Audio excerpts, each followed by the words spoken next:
Sangola police station गुन्हा register number 1020/2025 BNS कलम 334, 331, 305 प्रमाणे दिनांक 23/12/25 रोजी आपल्याकडे गुन्हा दाखल होता। सूर्योदय मोबाईल शॉपी वासूद या ठिकाणचे दुकान फोडून यामधील मोबाईल चोरीला गेलेले होते। जवळपास 3,90,500 रुपयाचा मुद्देमाल चोरीला गेलेला होता।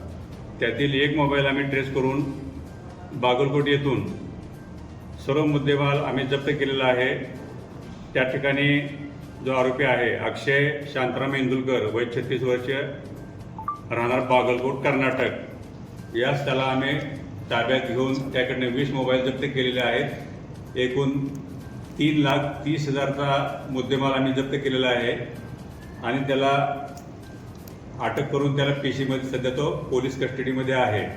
ही कामगिरी पोलीस अधीक्षक अतुल कुलकर्णी साहेब, अपर पोलीस अधीक्षक यावलकर साहेब, DYSP शिवपूजे साहेब यांच्या मार्गदर्शनाखाली सांगोला पोलीस स्टेशन येथील पोलीस हवालदार वजाळे, police constable Shahjahan Shaikh, police हवालदार भोसले यांनी ही कामगिरी केलेली आहे।